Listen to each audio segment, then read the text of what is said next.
بسم اللہ الرحمن الرحیم الحمدللہ رب العالمین والصلاة والسلام علی سید المرسلین خاتم النبیین اما بعد۔ صحیح بخاری باب کتاب الوضو، حدیث نمبر 181، اردو ترجمہ۔ اس شخص کے بارے میں جو اپنے ساتھی کو وضو کرائے۔ ہم سے محمد بن سلام نے بیان کیا، کہا ہم کو یزید بن ہارون نے یحییٰ سے خبر دی، وہ موسیٰ بن عقبہ سے، وہ قریب بن ابن عباس کے آزاد کردہ غلام سے، وہ اسامہ بن زید سے نقل کرتے ہیں کہ رسول کریم صلی اللہ علیہ وسلم جب عرفہ سے لوٹتے تو پہاڑ کی گھاٹی کی جانب مڑ گئے اور رفع حاجت کی۔ اسامہ کہتے ہیں کہ پھر آپ صلی اللہ علیہ وسلم نے وضو کیا اور میں آپ صلی اللہ علیہ وسلم کے اعضاء پر پانی ڈالنے لگا اور آپ صلی اللہ علیہ وسلم وضو فرماتے رہے۔ میں نے کہا یا رسول اللہ صلی اللہ علیہ وسلم، آپ اب نماز پڑھیں گے؟ آپ صلی اللہ علیہ وسلم نے فرمایا، نماز کا مقام تمہارے سامنے یعنی مزدلفہ میں ہے، وہاں نماز پڑھی جائے گی۔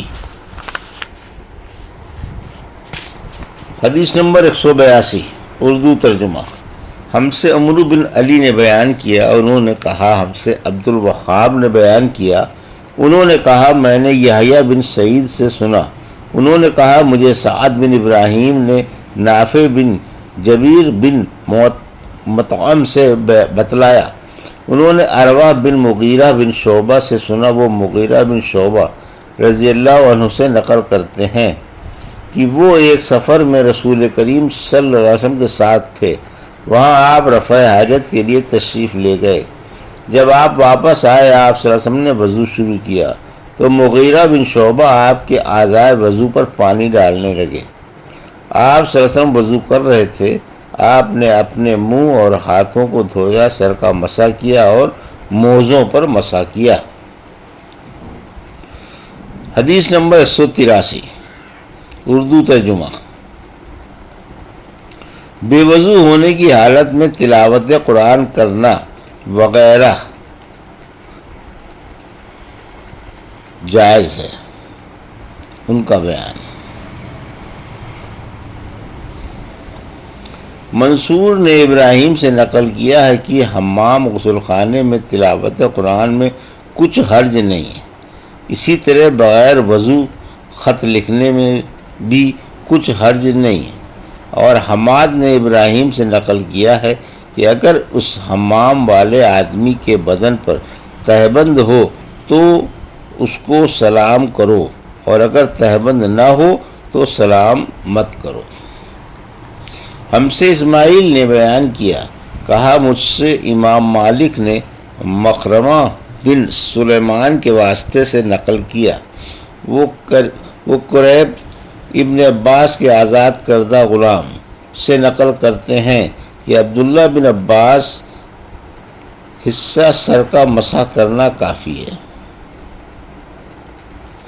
تو انہوں نے دلیل میں عبداللہ بن عباس رضی اللہ تعالیٰ عنہ سے نے انہیں خبر دی کہ انہوں نے ایک رات رسول کریم صلی اللہ علیہ وسلم کی زوجہ مطہرہ اور اپنی خالہ حضرت میمونہ رضی اللہ عنہا کے گھر میں گزاری۔ وہ فرماتے ہیں کہ میں تکیے کے عرض یعنی گوشے کی طرف لیٹ گیا اور رسول کریم صلی اللہ علیہ وسلم اور آپ کی اہلیہ نے معمول کے مطابق تکیے کی لمبائی پر سر رکھا، آرام فرمایا۔ رسول اللہ صلی اللہ علیہ وسلم سوتے رہے، اور جب آدھی رات ہو گئی یا اس سے کچھ پہلے یا اس کے کچھ بعد آپ بیدار ہوئے اور اپنے ہاتھوں سے اپنی نیند کو دور کرنے کے لیے آنکھیں ملنے لگے۔ پھر آپ نے سورہ آل عمران کی آخری 10 آیتیں پڑھی، پھر ایک مشکیزے کے پاس جو چھت میں لٹکا ہوا تھا آپ کھڑے ہو گئے اور اس سے وضو کیا خوب اچھی طرح، پھر کھڑے ہو کر نماز پڑھنے لگے۔ ابن عباس ذرا کہتے ہیں کہ میں نے بھی کھڑے ہو کر اسی طرح کیا جس طرح آپ صلی اللہ علیہ وسلم نے وضو کیا تھا، پھر جا کر میں بھی آپ کے پہلو مبارک میں کھڑا ہو گیا۔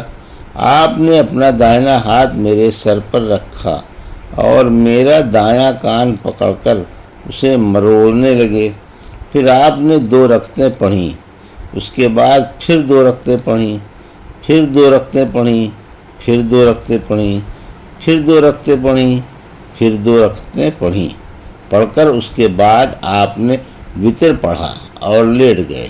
پھر مؤذن آپ صلی اللہ علیہ وسلم کے پاس آیا تو آپ نے اٹھ کر 2 رکعت معمولی طور پر پڑھیں، پھر باہر تشریف لا کر صبح کی نماز پڑھی۔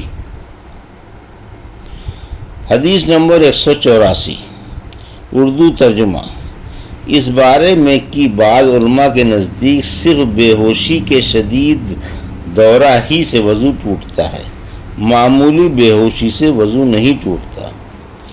ہم سے اسماعیل نے بیان کیا، کہا مجھ سے مالک نے حشام بن عروہ کے واسطے سے نقل کیا، وہ اپنی بیوی فاطمہ سے، وہ اپنی دادی اسماء بنت ابی بکر سے روایت کرتی ہیں۔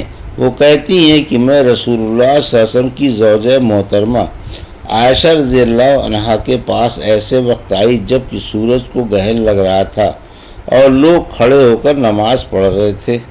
کیا دیکھتی ہوں وہ بھی کھڑے ہو کر نماز پڑھ رہی ہیں۔ میں نے کہا کہ لوگوں کو کیا ہو گیا ہے؟ تو انہوں نے اپنے ہاتھ سے آسمان کی طرف اشارہ کر کے کہا سبحان اللہ۔ میں نے کہا کیا یہ کوئی خاص نشانی ہے؟ تو انہوں نے اشارے سے کہا ہاں، تو میں بھی آپ کے ساتھ نماز کے لیے کھڑی ہو گئی۔ آپ نے اتنا قیام فرمایا کہ مجھ پر غشی طاری ہونے لگی اور میں اپنے سر پر پانی ڈالنے لگی۔ جب رسول اللہ صلی اللہ علیہ وسلم نماز سے فارغ ہوئے تو آپ نے اللہ کی حمد و ثنا بیان کی اور فرمایا آج کوئی چیز ایسی نہیں رہی جس کو میں نے اپنی اسی جگہ نہ دیکھ لیا ہو، حتیٰ کہ جنت اور دوزخ کو بھی دیکھ لیا، اور مجھ پر یہ وحی کی گئی ہے کہ تم لوگوں کو قبروں میں آزمایا جائے گا، دجال جیسی آزمائش یا اس کے قریب قریب۔ راوی کا بیان ہے کہ میں نہیں جانتی کہ اسماء نے کون سا لفظ کہا۔ تم میں سے ہر ایک کے پاس اللہ کے فرشتے بھیجے جائیں گے اور اس سے کہا جائے گا کہ تمہارا اس شخص یعنی محمد صلی اللہ علیہ وسلم کے بارے میں کیا خیال ہے؟ پھر اسماء نے لفظ ایماندار کہا یا یقین رکھنے والا کہا، مجھے یاد نہیں۔ بہرحال وہ شخص کہے گا کہ محمد صلی اللہ علیہ وسلم اللہ کے سچے رسول ہیں، وہ ہمارے پاس نشانیاں اور ہدایت کی روشنی لے کر آئے، ہم نے اسے قبول کیا، ایمان لائے اور آپ کا اتباع کیا۔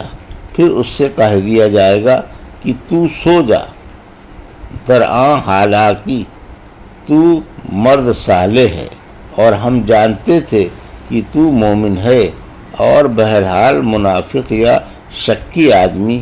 اسماء نے کون سا لفظ کہا مجھے یاد نہیں۔ جب اس سے پوچھا جائے گا کہے گا کہ میں کچھ نہیں جانتا، میں نے لوگوں کو جو کہتے سنا وہی میں نے بھی کہہ دیا۔ حدیث نمبر 185، اردو ترجمہ۔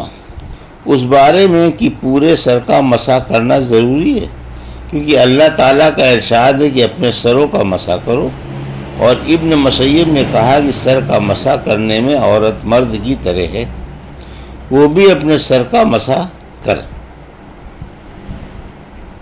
امام مالک رحمۃ اللہ علیہ سے پوچھا گیا کہ کیا کچھ حصہ سر کا مسح کرنا کافی ہے؟ تو انہوں نے دلیل میں عبداللہ بن زید رضی اللہ عنہ کی یہ حدیث پیش کی، یعنی پورے سر کا مسح کرنا چاہیے۔ ہم سے عبداللہ بن یوسف نے بیان کیا، انہوں نے کہا ہم کو امام مالک نے عمرو بن یحییٰ المازنی سے خبر دی، وہ اپنے باپ سے نقل کرتے ہیں کہ ایک آدمی نے عبداللہ بن زید رضی اللہ عنہ جو عمرو بن یحییٰ کے دادا ہیں اسے پوچھا کہ آپ مجھے دکھا سکتے ہیں کہ رسول اللہ صلی اللہ علیہ وسلم نے کس طرح وضو کیا ہے؟ عبداللہ بن زید رضی اللہ عنہ نے کہا کہ ہاں۔ پھر انہوں نے پانی کا برتن منگوایا، پہلے پانی اپنے ہاتھوں پر ڈالا اور 2 مرتبہ ہاتھ دھوئے، پھر 3 مرتبہ کلی کی، 3 مرتبہ ناک صاف کی، پھر 3 دفعہ اپنا چہرہ دھویا، پھر کونیوں تک اپنے دونوں ہاتھ 2 مرتبہ دھوئے، پھر اپنے دونوں ہاتھوں سے اپنے سر کا مسح کیا، اس طور پر اپنے ہاتھ پہلے آگے لائے پھر پیچھے لے گئے۔ مسح سر کے ابتدائی حصے سے شروع کیا، پھر دونوں ہاتھ گدی تک لے جا کر وہیں واپس لائے جہاں سے مسح شروع کیا تھا، پھر اپنے پیر دھوئے۔ حدیث نمبر 186۔ باب اس بارے میں کہ ٹخنوں تک پاؤں دھونا ضروری ہے۔ ہم سے موسیٰ نے بیان کیا، انہوں نے کہا، ہم سے وہیب نے بیان کیا، انہوں نے اپنے باپ یحییٰ سے خبر دی، انہوں نے کہا کہ میری موجودگی میں عمرو بن حسن نے عبداللہ بن زید رضی اللہ عنہ سے رسول اکرم صلی اللہ علیہ وسلم کے وضو کے بارے میں پوچھا تو انہوں نے پانی کا تشت منگوایا اور ان پوچھنے والوں کے لیے رسول اللہ صلی اللہ علیہ وسلم کا کاسا وضو کیا۔ پہلے تشت سے اپنے ہاتھ پر پانی گرایا، پھر 3 بار ہاتھ دھوئے، پھر اپنا ہاتھ تشت میں ڈالا اور پانی لیا، پھر کلی کی، ناک میں پانی ڈالا، ناک صاف کی 3 چلوؤں سے، پھر اپنا ہاتھ تشت میں ڈالا اور 3 مرتبہ منہ دھویا، پھر اپنے دونوں ہاتھ کوہنیوں تک 2 بار دھوئے، پھر اپنا ہاتھ تشت میں ڈالا اور سر کا مسح کیا، پہلے آگے لائے پھر پیچھے لے گئے 1 بار، پھر ٹخنوں تک اپنے دونوں پاؤں دھوئے۔ یہ تھی صحیح بخاری باب کتاب الوضو کی حدیث نمبر 181 سے 186 کا اردو ترجمہ جو ابھی آپ نے سماعت فرمایا۔ اللہ سے دعا ہے کہ اللہ ہمیں ان حدیثوں کی صحیح سمجھ عطا فرما اور ان پر اپنی زندگی گزارنے کی توفیق عطا فرما، آمین یا رب العالمین۔